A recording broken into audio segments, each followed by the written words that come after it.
Hello everyone and welcome to another contrast paint video on the channel, and as you can see we have for you today Hela from Marvel Crisis Protocol. In the box you get Hela and Loki.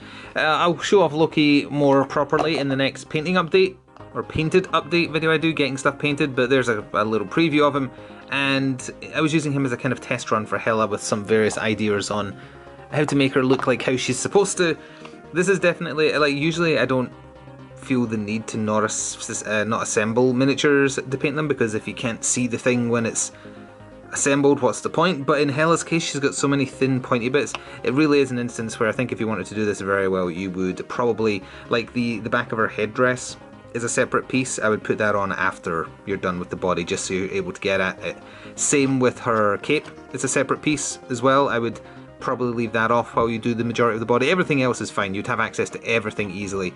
But yeah, if you're doing this and you want to do it neat and tidy, I would say cape on last, well sorry, cape on second last after everything else is done, and the headdress, just so that they don't get in the way. As such, it's fully assembled, so it's going to be a little more awkward today.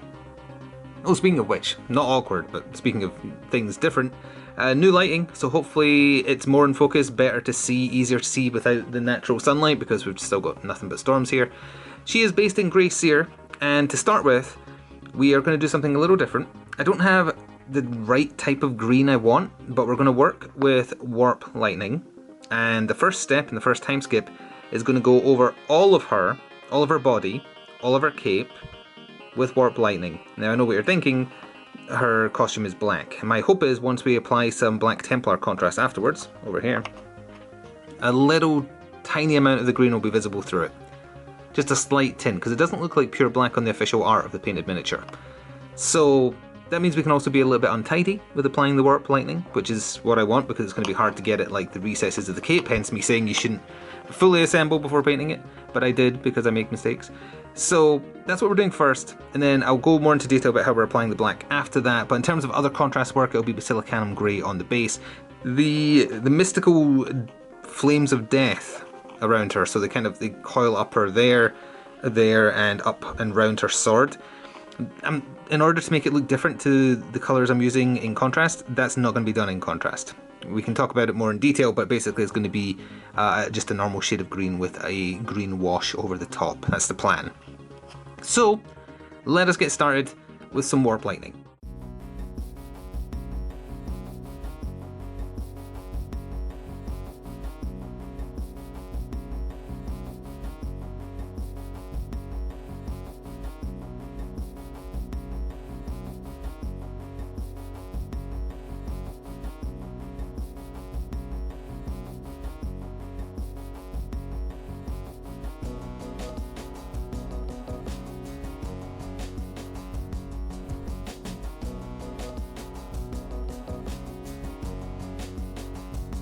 So there's still a fair amount of drying time to do, but here we are with the Warp Lightning applied. In the time skip I didn't do the helmet because I was like, why do I need to? And then I forgot, I want the green to come through a little bit, so of course I had to. So I just applied that really quick to the helmet after recording the time skip. Don't need to worry about being neat yet, because one, we're going over the flames with normal paint, which will overwrite everything, and the next colour we're using is black, which easily overpowers any other colour basically. So it will be the contrast of Black Templar. Now, going in between all the lines in our armour which are meant to be green, which is why we started with the green, is going to take a careful hand. So I will start a time skip in which I'm doing the black using a smaller brush and being very careful, just to give you an idea of what I'm doing. Don't need to be as careful with most of our helmet, I think. Yeah, but basically all our helmet is black. I'm looking at the art over here of the officially painted miniature. So that can just go straight over with black. But when it comes to like the creases in our armour and such, you've got to work around it, and it is going to take a careful hand. So with the camera in front of me, it's not as easy to get in, especially again because I shouldn't have applied the cape and such before finishing. So I'll do the headdress in a time skip with the black, don't need to worry about it too much, and the sword. Do a little bit of the armour just to give you an idea of what I'm doing, but then it'll probably cut off, and then that'll let me get right up and close and take my time. It'll take a long time, I think, to try and do this carefully. There will probably be leakage. In terms of a green you can use to patch up. If you use Warp Lightning, I'm honestly not sure. What you might have to do is just use some more Grey Seer and then go over it again in Warp Lightning, but just be very, very careful and use like a very thin brush for that.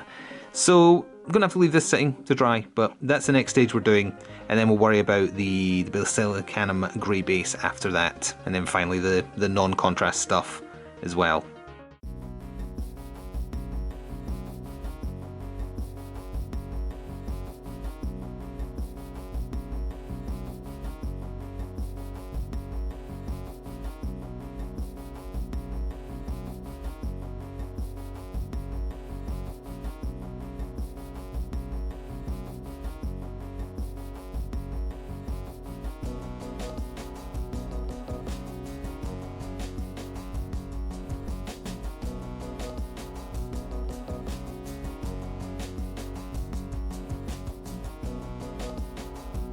So because of the black being applied, it might be a little bit hard right now to get the camera to focus correctly, but there is the rest of the Black Templar applied. Again, sorry I couldn't do it in the one time skip, but I knew I had to get into all the nook and crannies, and I can't do that with a camera in front of my face as well as I would like.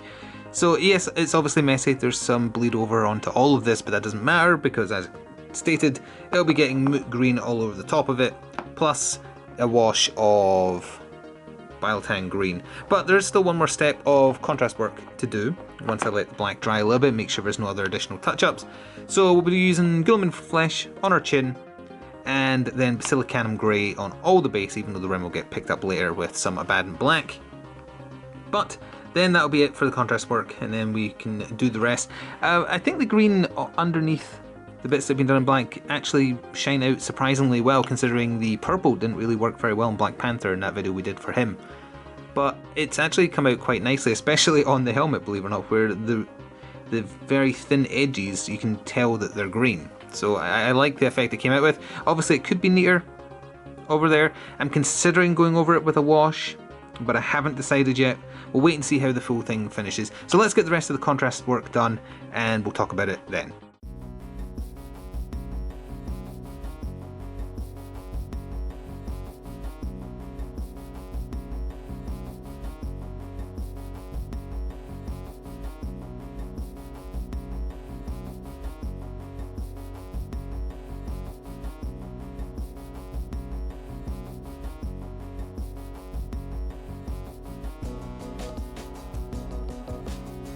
And so that about does it for the contrast work on Hela.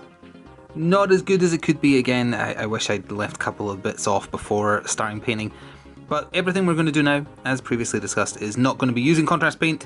Moot green for all the undead flames on her hand, on their back, on her feet. And then leave that to dry and apply Beltan green. Might apply some Beltan green around the base as well, just to kind of show the glow from the flame around her.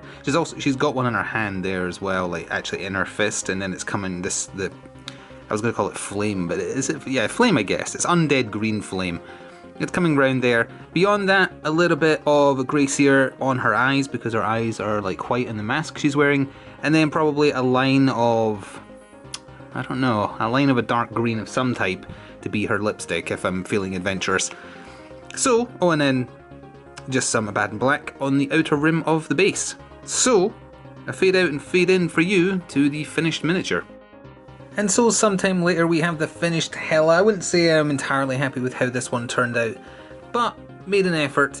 So once the moot green was applied to the flame, the Beltan wash was put over it, but also did a dry brush of moot green mixed with a little bit of grey sear.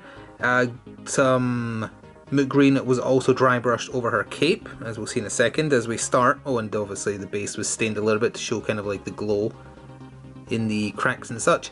But as we start our Gero 360 spin, you can get a look at how it came out. Again, if you are doing this with contrast paint, without whatever, don't stick on her headdress and her cloak until you're ready. It'd be a lot easier to get things done. But reasonably happy with how it turned out. As we complete the 360 here. So yeah, that's how it turned out. A lot of green, a lot of mixing of green. Two main colours on offer was Warp Lightning as far as contrast goes, and then the moot green as far as normal Citadel paint goes. So that is going to wrap this one up. I'm not sure who the next subject of a painting video is going to be. I guess we'll see in the future. If it's Crisis Protocol 1, the Guardians of the Galaxy are releasing next, so we'll see about that. Maybe Groot, I don't know, we'll see. So, thank you very much for watching this video. I'll show off Loki properly in the next Getting Stuff Painted update, and we'll take another look at Hela then, in case I decide to change anything between then and now. Now and then.